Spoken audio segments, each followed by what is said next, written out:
Welcome once again to my YouTube channel. I'm Kataike Anita, and we shall continue with our problem of traffic jam because it's a very big problem. It affects almost everyone around in the environment.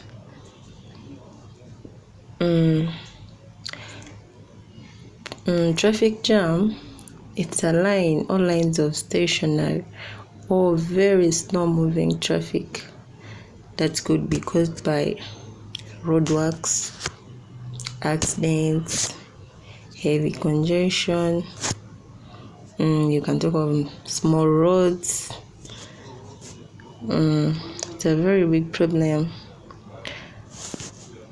Which agents of AI shall we use for our project? First of all, an agent is anything that can perceive its environment through sensors and act upon the environment through effectors. It can also be an individual or a business that will act on behalf of another party. So the agents of AI that we shall use will include a software agent. These include the keystrokes, received network packages, which act as sensors and displays on the screen, files. Then we have the human agent. For the case of the humans have eyes, the ears, and other organs that may act as sensors,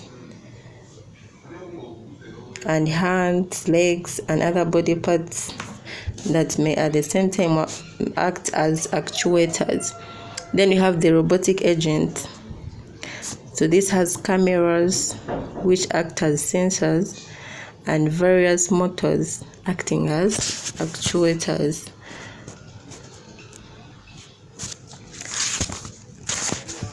Then, which environment of AI shall we use for our project? First of all, an environment in AI is the surrounding, like the surrounding of the agent. An environment is not necessarily part of an agent itself. It can be described as a situation in which an agent is present. So it is like an environment is like where an agent lives, where it operates.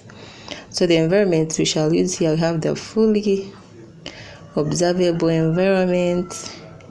We have the static versus the dynamic. We have the discrete versus the discontinuous, deterministic versus the stochastic, single agent versus the multi-agent, episodic versus sequential, known versus unknown. About the static versus the dynamic. So in this kind of environment, like if an environment can change itself while an agent is deliberating, then such an environment is called a dynamic environment. Else, it is a static environment. Then to talk about the discrete versus the continuous, like if an environment, there are a finite number of percepts and actions that can be performed within it, then such an environment is called a discrete environment. Else, it is what?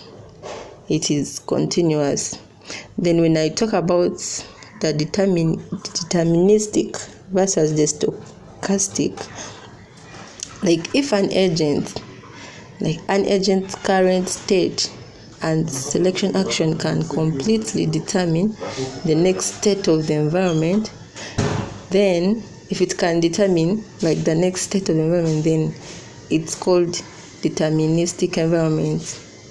Else, so the opposite is the stochastic environment. So the data set we shall use in our project is the traffic cameras data set. This data set, First of all, what is a data set? As we talked about in our previous presentation, a data set is a collection of data, or it could be a collection of related sets of information that is composed of separate elements but can be manipulated as a unit by a computer. It can also be a file that contains one or more records.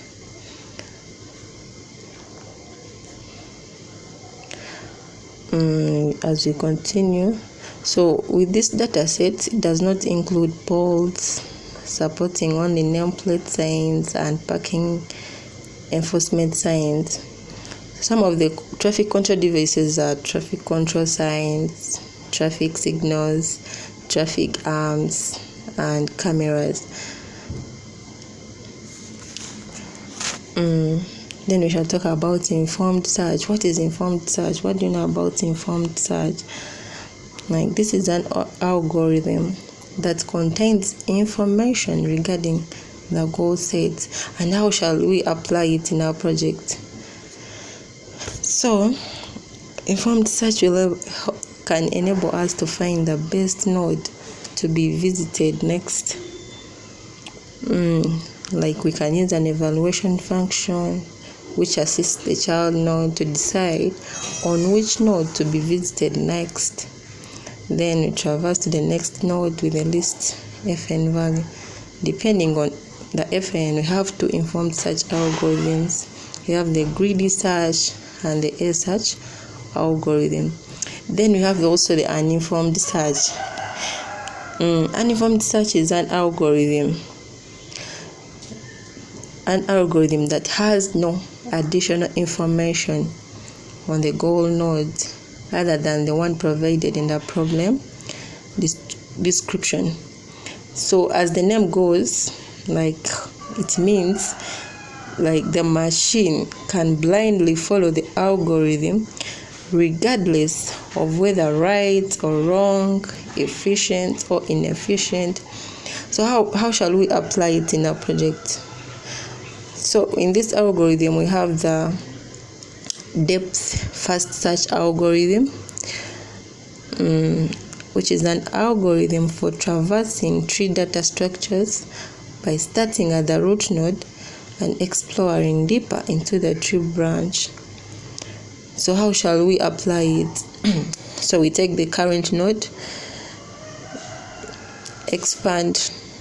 we take the current node, which is known as a root, checks and keeps track of its neighbors, expanding a random node among the neighboring nodes. So this goes on and on until the goal is reached or a solution is found. Then we also have under uninformed search, we also have the breadth first algorithm. So it is almost similar to depth first search algorithm, except that as opposed to using a stack to store the nodes like DFS, it uses a queue. So breadth first algorithm uses a queue, a first in, first out data type. So how shall we use it? We remove the first node in our queue, explore its neighbors, add the neighbors in the queue, then add the removed node to the explored set. So node A has one neighbor, B, then we consider this node. Next we remove B the same way and explore its neighbors C and D by adding them to the queue. AI accountability. So what do you understand by AI accountability? So in AI accountability means transparency and explainability, like the ability to explain what is being worked on. So how will AI accountability be applied to ease traffic jam?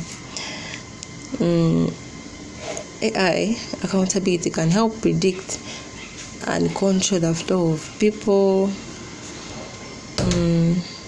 vehicles, goods at different points, providing better service for citizens than ever before. Also, its ability to process and analyze vast amounts of data. This has allowed effective mass transit. So AI accountability.